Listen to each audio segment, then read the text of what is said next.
Suresh Chaudhary, my YouTube channel Suresh physics point में आपका हार्दिक स्वागत करता हूं। दोस्तों, अपने चैप्टर नंबर 1 चल रहा था विद्युत क्षेत्र, जिसका ये 13वां वीडियो है और इस वीडियो के अंतर्गत हम बात करेंगे विद्युत क्षेत्र रेखाएं, जिसे हम विद्युत बल रेखा भी बोलते हैं।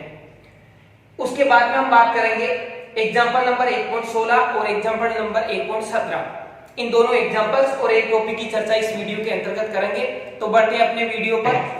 सबसे पहले बात करते हैं विद्युत क्षेत्र रेखाएं, यानी कि क्षेत्र का मतलब एरिया किसका, विद्युत का, यानी आवेशों के द्वारा जो बनाया गया विद्युत क्षेत्र है, उस क्षेत्र के अंदर क्षेत्र रेखाएं जो होती है, जो हमें ये बताती है कि कौन सी डायरेक्शन के अंदर विद्युत क्षेत्र है, जो हमें ये बताती है कि विद्युत क्षेत्र कितनी मात्रा में है। तो उन्हें हम परिभाषित कैसे करेंगे, किस प्रकार से उनको डिफाइन कर सकते हैं, इस चीज को देखते हैं। काफी इंपॉर्टेंट डेफिनेशन है ये। विद्युत बल रेखाएं यानी कि विद्युत क्षेत्र रेखाएं, जिसे हम बोल सकते हैं बल रेखाएं भी बोल सकते हैं। तो विद्युत क्षेत्र में यानी अपने पास में कोई आवेश रखा हुआ है और उस आवेश के द्वारा विद्युत क्षेत्र जनरेट हुआ है। तो उस विद्युत क्षेत्र के अंदर विद्युत क्षेत्र में खींचे गए वह काल्पनिक तथा निष्कोण, ध्यान से सुनना दोस्तों, काल्पनिक क्योंकि हम कल्पना करते हैं, वास्तविक रूप में हमें वो दिखाई नहीं देते हैं। काल्पनिक इसलिए बोला, निष्कोण इसलिए बोला क्योंकि उनका कोई फिक्स कोण नहीं होता है रेखाओं का, इसलिए उनको निष्कोण बोला है। तो काल्पनिक तथा निष्कोण वक्र जिन पर एकांक धनावेश स्वतंत्र गति करता माना जाता है, यानी कि उसके ऊपर एकांक धनावेश गति करता वह हम मानते हैं, वो काल्पनिक होते हैं और निष्कोण होते हैं। तो यहाँ पर जो इंपॉर्टेंट चीज है वो अपने पास में एक तो काल्पनिक शब्द, एक निष्कोण और एकांक धनावेश स्वतंत्र गति करता हुआ माना जाता है, तथा जिसके किसी बिंदु पर खींची गई स्पर्श रेखा, जिसके किसी बिंदु पर खींची गई स्पर्श रेखा उस बिंदु पर विद्युत क्षेत्र की दिशा को व्यक्त करती है। देखो दोस्तों, अपने पास में कोई एक आवेश है, यहाँ पर मान लेते हैं क्यू आवेश है, और इस क्यू आवेश की वजह से यहाँ पर क्षेत्र है और ये होगा अपने पास में विद्युत क्षेत्र इस प्रकार से। तो इस विद्युत क्षेत्र के अंदर यहाँ पर जो हम बल रेखा खींचेंगे, मान लो इस प्रकार से कोई बल रेखा है, तो इसकी डेफिनेशन क्या होगी कि वह क्षेत्र रेखाएं जो काल्पनिक हो, निष्कोण हो और इसके किसी बिंदु पर हम यदि कोई स्पर्श रेखा खींचते हैं तो वो स्पर्श रेखा इस बिंदु पर क्या करती है, विद्युत क्षेत्र ई की डायरेक्शन को व्यक्त करती है। तो ऐसी रेखाओं को हम क्या बोलते हैं, विद्युत बल रेखा या फिर विद्युत क्षेत्र रेखाएं कहते हैं। ये तो हुई अपने परिभाषा की बात। अब हम बढ़ते हैं थोड़े से इसके आगे, विद्युत बल रेखाओं के गुण क्या है, यानी विद्युत बल रेखाओं की विशेषता क्या है, विद्युत बल रेखाओं के गुणधर्म भी बोल सकते हैं इन्हें।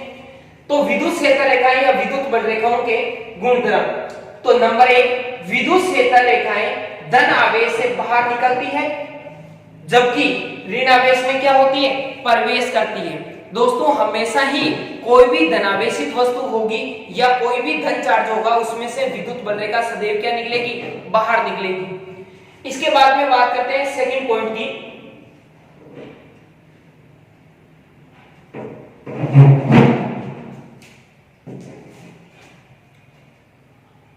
तो सेकंड पॉइंट में देखते हैं, विद्युत क्षेत्र के किसी बिंदु पर खींची गई स्पर्श रेखा उस बिंदु पर विद्युत क्षेत्र की दिशा को व्यक्त करती है, यानी कि विद्युत क्षेत्र रेखाएं हैं, उनके किसी बिंदु पर यदि मैं स्पर्श रेखा खींच दूं तो उस बिंदु पर वो हमें विद्युत क्षेत्र की डायरेक्शन को व्यक्त करती है। जैसे अपने पास में यहाँ पर कोई ये क्षेत्र रेखा है, एक इस प्रकार से विद्युत बल रेखा है और मेरे को इस बिंदु पर देखना है, तो मैं इस बिंदु पर जैसे ही स्पर्श रेखा खींचूंगा, ये स्पर्श रेखा जिस डायरेक्शन को व्यक्त करेगी उसी दिशा में इस बिंदु पर विद्युत क्षेत्र की दिशा होगी, यानी जिस बिंदु पर हम स्पर्श रेखा खींच रहे हैं उसी बिंदु पर हमें विद्युत क्षेत्र की डायरेक्शन प्राप्त होगी।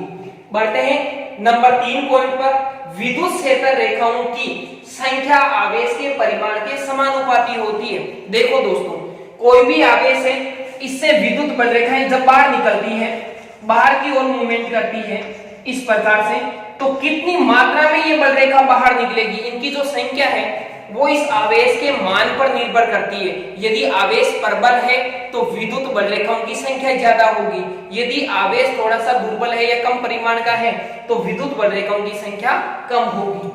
बात करते हैं नेक्स्ट पॉइंट की, नंबर 4, विद्युत क्षेत्र रेखाएं पास पास हो तो पर्पल विद्युत क्षेत्र, क्या होता है दोस्तों, प्रबल विद्युत क्षेत्र माना जाता है, जबकि दूर दूर हो तो दुर्बल विद्युत क्षेत्र की तीव्रता होती है। देखो दोस्तों ध्यान से समझो, क्योंकि ये चीजें बहुत काम में आने वाली आगे। अपने पास में कोई आवेश है, उससे निकलने वाली विद्युत बल रेखा यदि पास पास में, इसका मतलब उस स्थान पर विद्युत क्षेत्र की तीव्रता क्या है, ज्यादा है, या प्रबल विद्युत क्षेत्र हम कह सकते हैं, या उस आवेश का प्रबल वहां पर क्या है, दबदबा है। और जहां पर विद्युत बल रेखाएं दूर दूर होती है, उस बिंदु पर विद्युत क्षेत्र का मान पास पास वाले के मुकाबले क्या होता है, दुर्बल होता है। बात करते हैं नंबर 5 पॉइंट की। यदि विद्युत क्षेत्र रेखाएं एक दूसरे के समांतर हो तो एक समान विद्युत क्षेत्र कहलाता है। कैसा विद्युत क्षेत्र कहलाता है, एक समान। आएगा अपने आगे प्रश्नों के टॉपिकों में कि एक समान विद्युत क्षेत्र में आप ये कीजिए, एक समान विद्युत क्षेत्र में ये कीजिए, या असमान विद्युत क्षेत्र में ये कीजिए। तो आपको पता होना चाहिए कि एक समान विद्युत क्षेत्र और असमान विद्युत क्षेत्र क्या होता है। यदि विद्युत क्षेत्र रेखाएं एक दूसरे के समांतर हो तो एक समान विद्युत क्षेत्र तथा समांतर नहीं हो तो असमान विद्युत क्षेत्र कहलाता है। इस चीज को आपको ध्यान रखना है। नंबर 6 पॉइंट की बात करते हैं। विद्युत क्षेत्र रेखाएं प्रवेश तथा निर्गत स्थान पर सदैव लंबवत होती है। दोस्तों ये अपने पास में कोई भी एक आवेश है, इस आवेश से जब विद्युत बल रेखा बाहर की ओर निकलेगी, चाहे वो यहां से निकले, चाहे वो यहां से निकले, चाहे वो यहां से निकले, चाहे यहां से निकले, कहीं से भी निकले, जिस जगह से निकलेगी उस जगह सदैव क्या होती है, लंबवत होती है। बात करते हैं आगे। प्रवेश करती है तो भी लंबवत होती है, निर्गत होती है तो भी लंबवत होती है। विद्युत क्षेत्र रेखाएं सदैव खुले वक्र बनाती है। देखो दोस्तों जब हम चुंबक वाला चैप्टर पढ़ेंगे ना, तो वहां पर चुंबकीय बल रेखाओं की बात करेंगे। यहाँ पर हम विद्युत या आवेश से संबंधित चैप्टर पढ़ रहे हैं तो विद्युत बल रेखाओं की बात करते हैं, वहां पर चुंबकीय बल रेखाओं की, यहाँ पर विद्युत बल रेखाओं की। तो दोस्तों हमेशा क्या होता है, जो विद्युत बल रेखाएं होती है ना, वो सदैव खुले वक्र बनाती है। बंद वक्र का मतलब यहां से प्रारंभ हुई, यहां जाकर के वापस यहां पर आ गई, तो ये तो हुआ पूरा कंप्लीट बंद वक्र। जबकि यहां से रवाना होकर के यहां समाप्त हो जाती है तो ये क्लोज पथ नहीं बना पाती है, इस वजह से इनको क्या बोलते हैं, खुले वक्र बोलते हैं। तो बढ़ते हैं आगे। विद्युत क्षेत्र रेखाएं या बल रेखाएं खुले वक्र बनाती है। क्यों बनाती है, इसका कारण देखो, क्योंकि ये धन आवेश से क्या होती है, प्रारंभ होती है और ऋण आवेश पर क्या हो जाती है, समाप्त हो जाती है। यानी ऐसा नहीं है कि धनावेश से रवाना हुई, ऋण आवेश पर पहुंची, फिर ऋण आवेश से धनावेश तक आ गई, ऐसा नहीं होता है, इसलिए खुले वक्र मानते हैं इसको। Number 8 point. विद्युत क्षेत्र रेखाएं कभी भी एक दूसरे को प्रतिच्छेद नहीं करती है। ये आपने 10th में भी इस चीज को देखा होगा, क्वेश्चन भी इस पर बनता है कि विद्युत बल रेखाएं एक दूसरे को प्रतिच्छेद क्यों नहीं करती है, या फिर एक दूसरे को क्यों नहीं काटती है। तो इसका एक बहुत अच्छा कारण है जिस मैं आपको समझा रहा हूं कि दो बल रेखाएं यदि मान लो सपोजेड एक दूसरे को क्रॉस करती है और जिस स्थान पर ये एक दूसरे को काटती है उस स्थान पर कटान जो बिंदु है, उस बिंदु पर दो स्पर्श रेखाएं खींची जाती है। अब देखो कैसे खींची जाएगी।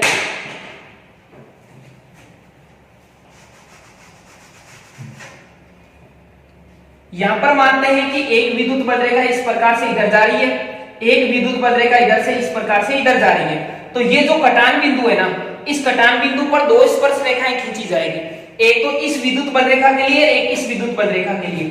बात करते हैं इस विद्युत बल रेखा के लिए, तो वो स्पर्श रेखा होगी इस डायरेक्शन में। इस विद्युत बल रेखा के लिए बात करें तो वो स्पर्श रेखा होगी इस डायरेक्शन में।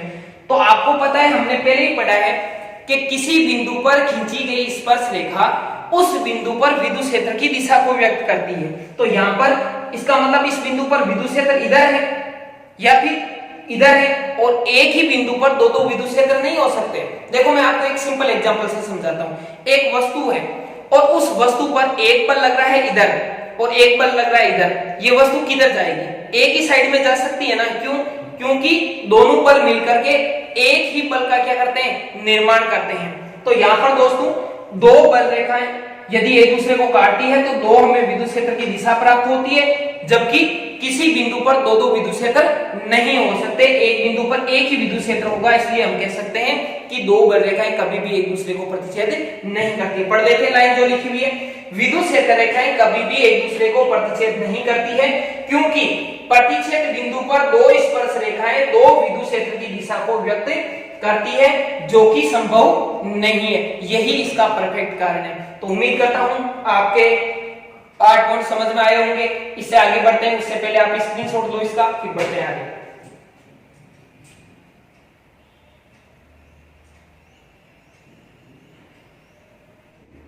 तो बढ़ते हैं दोस्तों आगे। नंबर 2, विद्युत बलरेखा का गुण।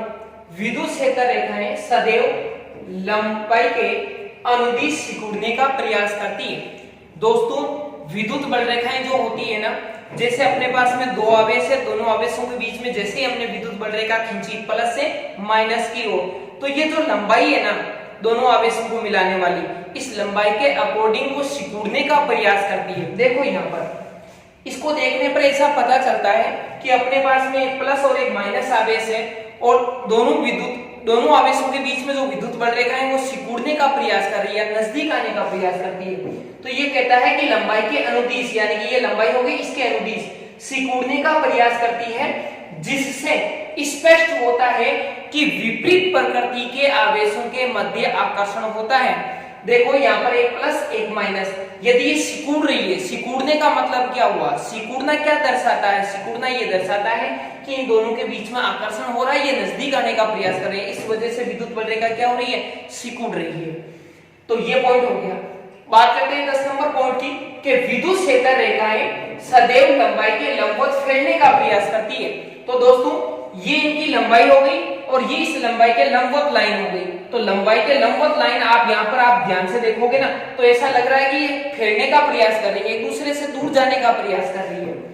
लंबाई के लंबवत फैलने का प्रयास करती है, जिससे स्पष्ट होता है कि समान प्रकृति के आवेशों के मध्य सदैव प्रतिकर्षण होता है। यानी कि यहाँ पर समान प्रकृति के आवेशों के मध्य प्रतिकर्षण का क्या मतलब हुआ कि जब हमने डेफिनेशन दी थी किसकी, विद्युत क्षेत्र रेखाओं की, तो हमने एक लाइन बोली थी वहां पर कि एकांक धनावेश गति करता हुआ माना जाता। तो यहाँ पर एकांक धनावेश है और यहाँ पर भी एकांक धनावेश है, यहाँ पर भी एकांक धनावेश, यहाँ पर भी एकांक धनावेश और यहाँ पर भी एकांक धनावेश। अगर धनावेश धनावेश है तो क्या होगा, प्रतिकर्षण होगा, और प्रतिकर्षण के कारण क्या होगी, ये फैलने का प्रयास करती है। तो दोनों चीजों में से कह सकता हूं मैं कि फैलने का प्रयास क्यों करती है, क्योंकि यहाँ पर एकांक धनावेश गति करता है, इस वजह से ये फैलने का प्रयास करती है। या ऐसा बोल दूं कि क्यों फैलती है, तो हम कह सकते हैं समान प्रकृति के आवेशों के मध्य प्रतिकर्षण होता है, इस वजह से फैलती है। अब पढ़ते हैं आगे नंबर 11 पॉइंट, किसी बिंदु आवेश के कारण क्षेत्र रेखाएं। देखो दोस्तों कई बार क्वेश्चन आता है, बोर्ड एग्जाम में क्वेश्चन पूछा जाता है कि बिंदुवत आवेश या फिर ऐसा बोलते हैं कि सिंगल आवेश के कारण क्षेत्र रेखाएं खींची। एक नंबर का क्वेश्चन आता है बहुत इजी, पर इसे समझना होगा। कई बार ऐसा भी पूछ लिया जाता है कि धनावेश के कारण से क्षेत्र रेखाएं प्रदर्शित कीजिए, निरूपित कीजिए या खींचिए, या फिर ऋणावेश की वजह से खींचिए। तो दोस्तों अपने पास में यहाँ पर धनावेश है, आपको पता है धनावेश से हमेशा क्या होती है, विद्युत बल रेखाएं या फिर क्षेत्र रेखाएं बाहर की ओर निकलती है। तो यहाँ पर देखो बाहर की ओर निकलती हुई दर्शाई हुई है, ये ऋणावेश है। तो ऋणावेश पर हमेशा क्या होती है, विद्युत बल रेखाएं अंदर प्रवेश करने का प्रयास करती है। तो यहाँ पर अंदर की ओर दर्शाई हुई है। ये किसकी वजह से है, ये है एकल आवेश की वजह से, याद रखना, क्योंकि जो एग्जाम में क्वेश्चन आता है वो ऐसे ही पूछा जाता है कि एकल आवेश की वजह से बताइए। आगे हम बात करते हैं 12 नंबर पॉइंट की, कि किसी दो आवेशों के कारण विद्युत क्षेत्र, अपने पास में दो आवेश रहते, चाहे दोनों ही पॉजिटिव हो या फिर दोनों ही नेगेटिव हो या फिर एक पॉजिटिव एक नेगेटिव हो, और हमें ये कहते हैं कि आप इनके लिए विद्युत क्षेत्र रेखाएं खींचिए या निरूपित कीजिए। कई बार ये क्वेश्चन आया हुआ है। तो दोस्तों जब हम यहाँ पर विपरीत प्रकृति के आवेश लेते हैं, यानी कि एक पॉजिटिव एक नेगेटिव लेते हैं, तो जो क्षेत्र रेखाएं खींची जाएगी, बल रेखाएं खींची जाएगी, वो इस रूप में खींची जाएगी, यानी प्लस से निकलेगी माइनस पर समाप्त हो जाएगी। इधर हमें माइनस में आते हुए क्या करनी है, दर्शानी है, और इधर हमें प्लस से बाहर जाते हुए दर्शानी है। तो अब हम बात करते हैं ये किसके लिए होगी, विपरीत प्रकृति के आवेशों के कारण विद्युत क्षेत्र हो गया ये। अब हम इसकी बात कर लेते हैं थोड़ी सी। यहाँ पर प्लस आवेश, यहाँ पर भी प्लस आवेश, हो सकता है मैं दोनों ही माइनस आवेश ले लूं, तो समान प्रकृति के आवेश है दोनों, तो इनके बीच में जो बलरेखा खींची जाएगी ना, वो कैसे खींची जाएगी। देखो दोस्तों, जब यहां से कोई बलरेखा निकल करके आगे बढ़ेगी तो उस पर कैसा चार्ज है, पॉजिटिव धनावेश है, और यहां से कोई विद्युत बलरेखा बाहर निकल करके आगे बढ़ेगी तो उस पर भी कैसा चार्ज है, पॉजिटिव। दोनों में क्या होगा, प्रतिकर्षण होगा। तो प्रतिकर्षण की वजह से ये क्या हो जाएगी, एक दूसरे से दूर हटते हुए मुड़ जाएगी, और यहाँ पर एक ऐसा एरिया बन जाएगा, इन दोनों के बीच में एक ऐसा क्षेत्र बन जाएगा, इस क्षेत्र के अंदर कोई भी विद्युत बलरेखा मौजूद नहीं होगी, और जिस एरिया में या जिस क्षेत्र में विद्युत बल रेखाएं नहीं होती है उस एरिया को हम क्या बोलते हैं, न्यूट्रल पॉइंट या फिर उदासीन बिंदु बोलते हैं। तो उदासीन क्षेत्र कह सकते हैं। तो यहाँ पर मैंने एन किसके लिए लिखा है, उदासीन बिंदु के लिए लिखा है। या फिर क्वेश्चन ऐसा आ जाए कि दो समान प्रकृति के आवेशों के मध्य उदासीन बिंदु को दर्शाते हुए चित्र बनाइए, तो भी हमें इस प्रकार से बनाना। आप चाहो तो पॉजिटिव पॉजिटिव ले लो दोनों, आप चाहो तो नेगेटिव नेगेटिव ले लो। देखो दोस्तों, पढ़ना इंपॉर्टेंट नहीं है, इंपॉर्टेंट ये है कि आप क्या पढ़ रहे हो और कितने बेहतर ढंग से पढ़ रहे हो। आप इस चीज को समझ पा रहे हो क्या, जो हम पढ़ रहे हैं उस पर क्वेश्चन कैसे अप्लाई होगा। हमने पूरा पढ़ लिया, रट लिया, अच्छे से समझ लिया, पर हमें ये पता नहीं चला कि क्वेश्चन कैसे बनेगा इसके ऊपर, तब तक बहुत दिक्कत आएगी। चाहे आपने जो पढ़ी है उस चीज से क्वेश्चन बन गया, आपकी समझ में नहीं आ रहा है वो क्या रहा है, तो इन चीजों को ध्यान से थोड़ा सा समझने का प्रयास करो। यहाँ पर समान प्रकृति के आवेशों की वजह से जो विद्युत क्षेत्र होगा वो हमने दर्शा दिया। तो बात हो गई 12 नंबर पॉइंट की। बात करते हैं 13 नंबर पॉइंट, एक समान विद्युत क्षेत्र दर्शाइए। ऐसा आ जाए क्वेश्चन, मान लो 1 नंबर का डायग्राम आ गया छोटा सा कि आप एक समान विद्युत क्षेत्र को दर्शाते हुए विद्युत क्षेत्र रेखाएं खींचिए। तो एक समान दर्शाना है तो एक समान की दो विशेषता होती है दोस्तों। पहली विशेषता तो ये होती है कि दोनों बल रेखाएं क्या होती है, एक दूसरे के समांतर होती है और समान दूरी पर होती है। समांतर भी होती है और समान दूरी पर। ऐसा नहीं है कि एक बल रेखा यहाँ पर खींची, दूसरी यहाँ पर खींची, तीसरी यहाँ पर, चौथी यहाँ पर, कि सर ये सारी की सारी क्या है, समांतर है एक दूसरे के, तो एक समान विद्युत क्षेत्र है। नहीं, एक समान विद्युत क्षेत्र कब होता है कि जब दो विद्युत बल रेखाओं के बीच में जितनी दूरी हो उतनी ही बाकी विद्युत बल रेखाओं के बीच में दूरी होनी चाहिए और सभी की सभी विद्युत बल रेखाएं कैसी होनी चाहिए, समांतर होनी चाहिए, यानी समान दूरी पर और समांतर होनी चाहिए, तभी हम उसको क्या बोल सकते हैं, एक समान विद्युत क्षेत्र कह सकते हैं। बात करते हैं 14 नंबर पॉइंट की, असमान विद्युत क्षेत्र की चर्चा करते हैं। तो असमान विद्युत क्षेत्र का मतलब होता है जिसका प्रत्येक जगह पर मान समान नहीं होता है, एक जैसा मान नहीं होता है, उसे हम क्या बोलते हैं, असमान विद्युत क्षेत्र। देखो यहाँ पर नजदीक नजदीक है तो इस वजह से यहाँ पर क्या होगा, परबल विद्युत क्षेत्र होगा। यहाँ जाने पर ये एक दूसरे से दूर दूर हो जाते हैं, इसका मतलब यहाँ पर क्या है, दुर्बल विद्युत क्षेत्र है। क्यों, क्योंकि एक दूसरे से ज्यादा दूरी पर है इसके मुकाबले, इसलिए हम क्या कह सकते हैं इसको कि ये असमान विद्युत क्षेत्र है। बात करते हैं 15 नंबर पॉइंट की कि किसी आवेशित पृष्ठ के बल रेखा सदैव क्या होती है, लंबवत या तिरछी दिशा में होती है। देखो दोस्तों, अपने पास में कोई एक आवेशित प्लेट है, इस प्लेट पर जो बल रेखा होगी ना वो हमेशा प्रवेश, अगर निर्गत होगी तो लंबवत बाहर की ओर होगी, प्रवेश करेगी तो लंबवत अंदर की ओर होगी। और यदि अपने पास में कोई गोला है, जैसे ये गोला है, तो इस गोले पर विद्युत बल रेखा कैसे निकलेगी, सदैव लंबवत निकलेगी और लंबवत ही क्या करेगी, प्रवेश करेगी। तो इस चीज को समझना जरूरी है कि किसी भी आवेशित पृष्ठ में विद्युत बल रेखा निर्गत और प्रवेश करते समय सदैव क्या होती है, लंबवत होती है। उम्मीद करता हूं आपको ये चीजें समझ में आई होगी। 15 पॉइंट एक बार इसका स्क्रीनशॉट लो, फिर बढ़ते हैं आगे।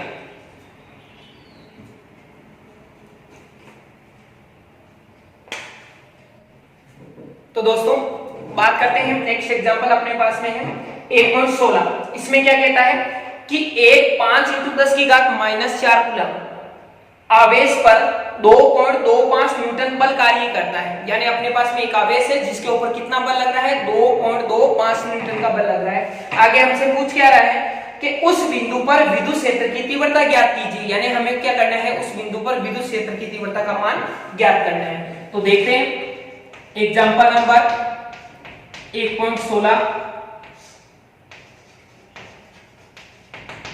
सबसे पहले देखो दोस्तों, हमें दिया हुआ क्या है, गिवन क्या है, हमें गिवन में यहां पर दे रखा है बल, बल का मान कितना दे रखा है, 2.25 न्यूटन।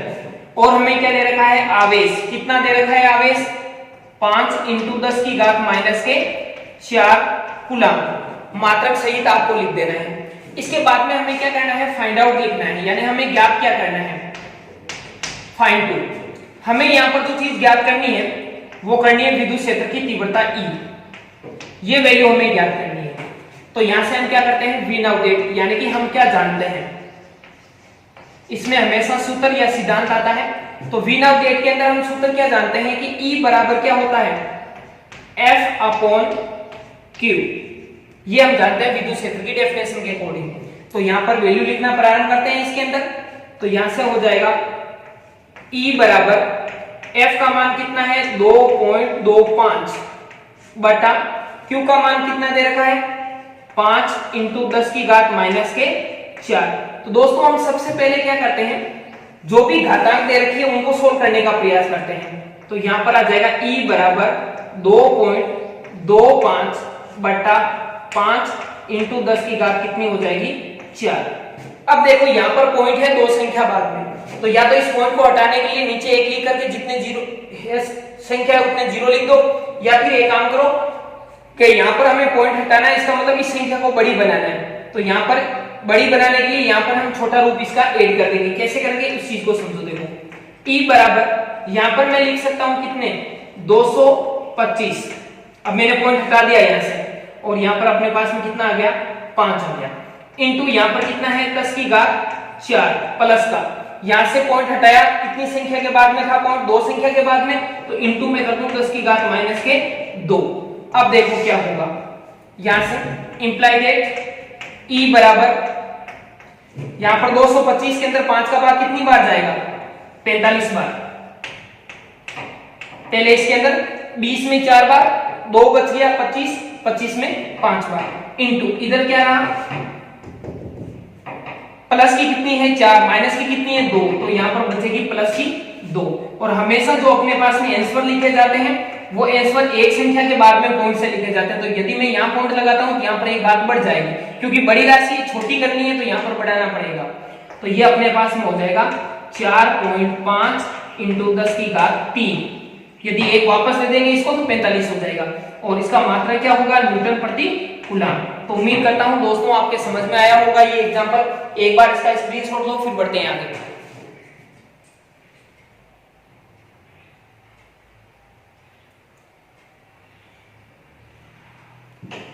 तो दोस्तों आज का वीडियो इतना ही, क्योंकि लेंथ हो जाएगा। इस एग्जांपल को हम करेंगे नेक्स्ट वीडियो के अंतर्गत। तो उम्मीद करता हूं आप लोगों के समझ में आया होगा, सारी चीजें अच्छे से आप समझने का प्रयास करो। जो भी दिक्कत है मुझे अवगत करवाओ, ज्यादा से ज्यादा वीडियो को लाइक और शेयर करने का प्रयास करो। थैंक यू, जय हिंद।